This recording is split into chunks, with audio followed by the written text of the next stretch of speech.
Before the video gets started, guys, I just want to try something new. If we can get 100 likes on this video, you must like and comment the video. And what I'm going to do is I'm going to pick a random person from the comments using commentpicker.com.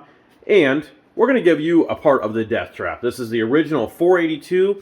Jason just dropped these off. They are the original JE pistons with Oliver billet rods. Obviously, I believe there's 8 here. I didn't count them. Some may or may not have rods, it looks like. Well, there's part of a rod there. So you may get a totally destroyed one.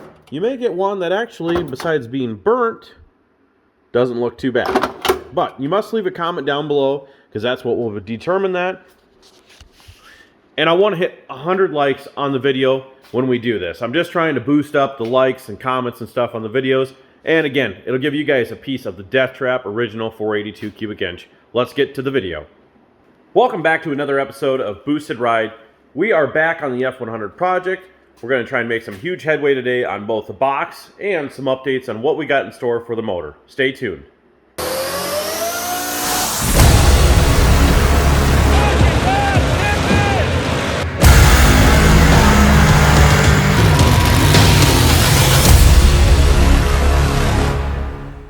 So if you didn't watch the previous episode, I'll put a link up here in the corner to that. What we did in the last episode is we went ahead. We got the LS motor mounted in here with a permanent mounting solution.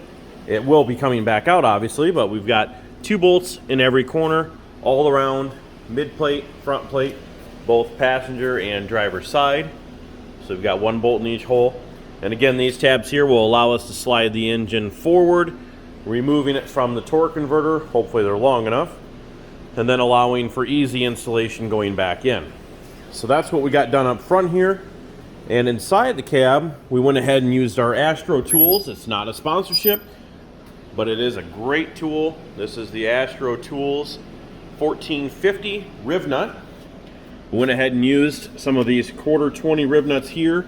And we got the Terminator X mounted inside the inner structure here. Got the Terminator X controller there. And this is the Holley EGT controller. And we do have space if we need to add anything additional up here. I kind of left it open for now. A lot of this wiring is going to get routed up along the firewall here and over and across. But the focus for today's video is going to be working on these wheel tubs at first, and then updating you on the motor. Wheel tub situation. So we're going to cut out factory tubs. We're going to leave a section of them in there. And we're going to use the new Bronco wheel tubs that Jason bought from Bronco Graveyard, I think it is, to widen them out. So a quick reference, what we want to do is, we do want to get rid of this dent here, obviously. I mean, I get the truck's not worth it, but if we're doing it, we're going to cut this out of here. So we'll section it off like right close to that dent. I mean, there's still one here. The only thing that sucks about this is, for whatever reason, these are made to be a replacement. So where these reinforcement divots doesn't make a difference, but in our case we're sectioning one to widen it. It does, and of course, as you can see, they don't line up. We'll just have to deal with that. We'll leave this lip on here so it's flat, and we'll just have to do something here to make them match up. It's not that big of a deal, but I think what we want to do now is let's get us a tape mark on here so we can cut it as close to straight as we can, and then cut that out, both passenger and driver side, and see what we can make happen with these, so we can test out our 31s on here. And we can even try out the matching Mustang wheels to match my front wheels here. So I think those are going to look pretty sick as well. Let's go ahead and tape it off and get some cutting. All right, made an absolute mess in the shop here with all this crap in the bed, but we've got one of the tubs cut out, and here's what it looks like. Plenty of room. Plenty of clearance, and that's with all the spacers off. That's with the rim sunk in all the way. And I didn't cut back all the way as far as I need to go. Obviously the bed's a little rusty, but that's a start anyways, and clean it up. Like I said, I left some material here at the edge from where the actual original wheel tub was. But I gotta say, man, it's looking just like the day I put them on the Death Trap. But as you can tell, now again, this is without dropping the front end. Jason has those coming here a day or two. We still have a slight, no, it's pretty level right there. So if we drop the front end, we're going to have that raked look because the shocks are all the way down, or I may have to give up my 10-inch shocks, which that's fine. I mean, I want this one to look perfect when it's done, so that way we can, I can always change something on mine, whether it be the shock tab mounts or something. We can do that later. So the shocks were intended for this one. If we drop the front and the shocks need to go on, that's what we're going to do. But yeah, it's looking pretty sweet. So now we need to move everything out of that side and do the same exact thing over there. Fun times, fun times. All right, went ahead and got the driver's side wheel tub cut out and just made sure that the tire fit. I didn't have any doubt it wouldn't fit, obviously. Plenty of clearance there. So now Jason showed up. He's going to go ahead. The third member is behind him in that green tub there. We're going to go ahead and put that in. We've got to pull the axles back out and slip the third member in there. That way we can get a measurement on a drive shaft, because we're not sure how long some of this stuff is going to take. I mean, it's already January, I don't know, 15th, 14th, 15th, whatever.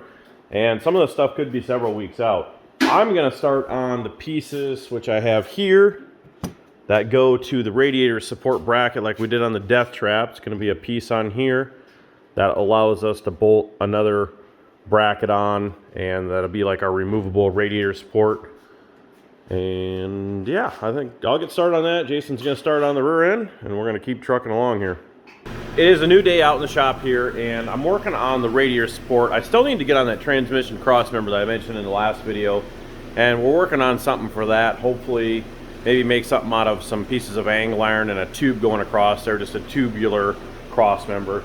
But what I went ahead and had made was some brackets here, and these are going to be the new style radiator support mounts. So if you remember in the death trap, I'll put a picture in there if I have one of that style mount. And I had to weld everything up. It was all just pieces. This time went ahead and had this bracket made, and it's bent. Tacked some nuts on the back side, and the goal for these are going to be to fit this contour of this bump out here. So now this time we can be on the flat surface. So we need to just get these leveled up this way, and they were made with the frame does have a slight bevel in, so they were made longer on the bottom side here. So that way we can make this as straight up and down as possible.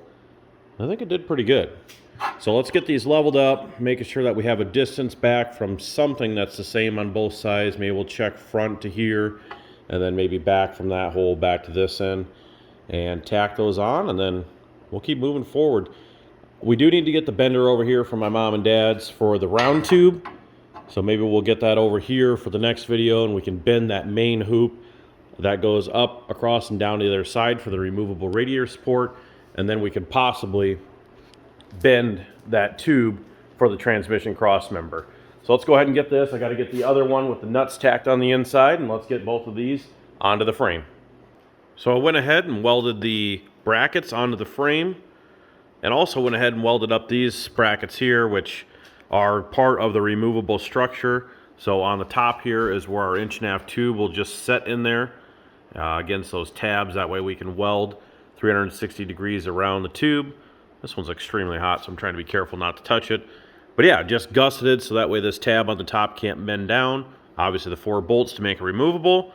So went ahead and, like I said, got both sides all welded up, welded on to the frame. This one's nice and cooled off. So 4 1/4-inch bolts on each side is going to make this easily removable.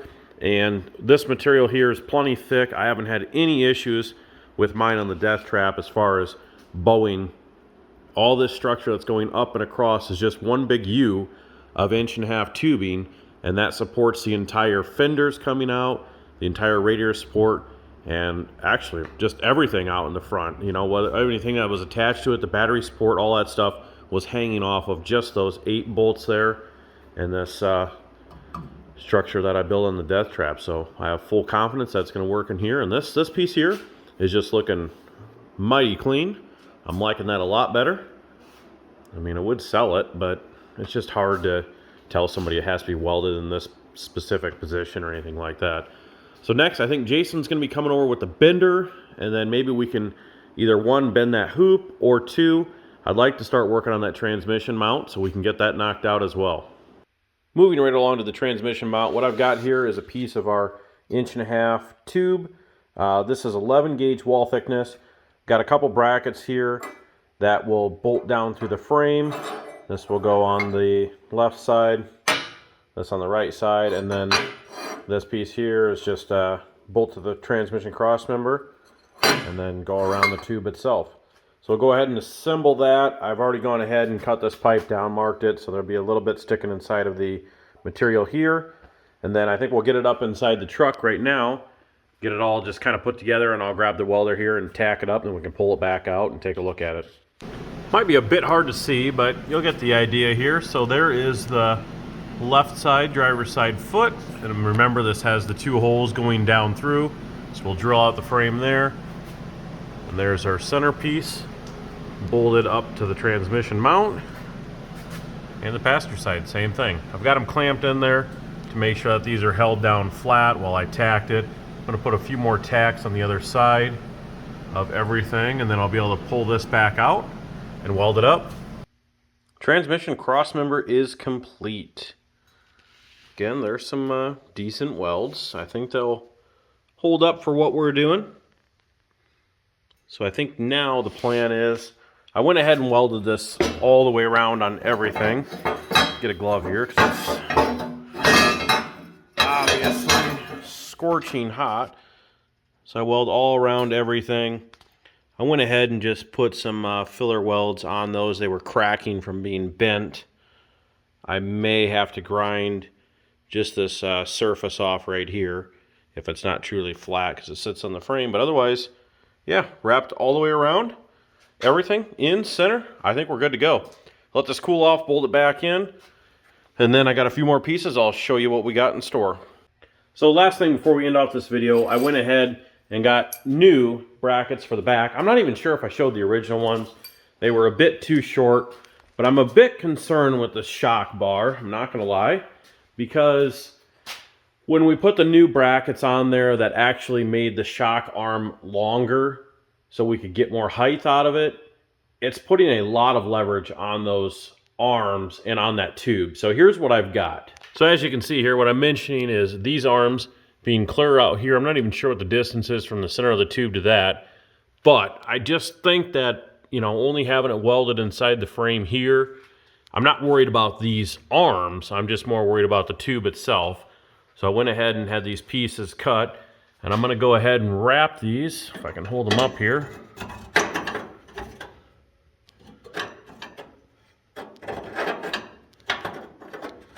Something like so, there. So what I'm thinking is about wrapping these so they'll be welded all the way around the tube here, and then I can weld them to the frame, which will keep that tube from trying to twist. I think it'll just be some additional support that will keep that bar in there 100% solid. Again, it may not be an issue, but those shocks are giving a lot of leverage off of that tube, and I just don't want that twisting. It is 1.5" 11 gauge tube, which should be plenty, but when we're whipping this thing side to side, there's a lot of pressure on those shocks and stuff. I mean, we're not Baja on it, obviously. That would be another concern. But that's going to wrap today's video, guys. Hope you guys enjoyed this one. Oh, I can't forget. We got one more update. So here is the update with the motor. As you know, right now, super stoked about this, by the way. We've got the 5.3 that we pulled off the loft that originally we were going to plan to run just because, and we still may run this, I'm not going to lie, in the beginning. But what our goal is going to be is, if you guys have been with the channel for a bit, you know that I've got this blue Ford truck over here in the corner, and it's got a 6-liter in it. So I'll give you a little shot of this here, if I can get through the maze. This is a 6-liter. It was a good running motor. Valve cover's been off for a while now, which, whatever, not a big deal. And we were going to run the Nelson Racing mirror image 72 twin turbos, but I think what the plan is going to be is we're going to pull that motor out. This truck's not going to be done anytime soon, and we'll worry about it when it is done. That'll still be LS swap twin turbo. What the plan would be is I've got diamond pistons. I've got, not even sure. We'll have to pull some of the stuff down. We'll have to take a look at it. I think it's got Eagle rods, H-beam rods. So I've got pistons, I've got rods, I've got a stroker crank, which will make that into a 408 stroker. And I've got a cam, I've got some shaft rockers. I've got all kinds of stuff that I was going to put in there. I've got a good set of heads with springs and retainers, all that stuff in there. we're going to build this motor. We're going to not go for some serious horsepower, but we're going to try and build this motor to be stout. I don't want to go out and do exactly what we're trying to give away with the rods and pistons deal. I mean, it happens, don't get me wrong. Even the best engine builders have mishaps. It's going to happen. We're turning these things high RPMs, a lot of stress on stuff, and you got to keep oil to them. So there's some other things in works there as well, which you guys probably can guess what that is. But yeah, that's what we're doing. So I hope you guys are excited. Stay tuned for that one. 408 LS stroker. It's going to be awesome. Built motor. We should be able to make some good power on that thing. Now keep in mind, we're just going to run that baby 671 for now. Not saying we have anything in store, but if something comes up and there's a good deal, you never know. We might pick it up. Comment down below to get yourself entered in. Like the video so we get 100 likes. I'll mail out a rod and piston to one of you guys, and I think I'll do that for 8 videos. If we can get 100 likes on each one, I'll just use the random comment generator. You can leave as many comments as you want. It's only going to choose you once. But yeah, we'll see you guys in the next one. Like, comment, share, and subscribe. Thanks again.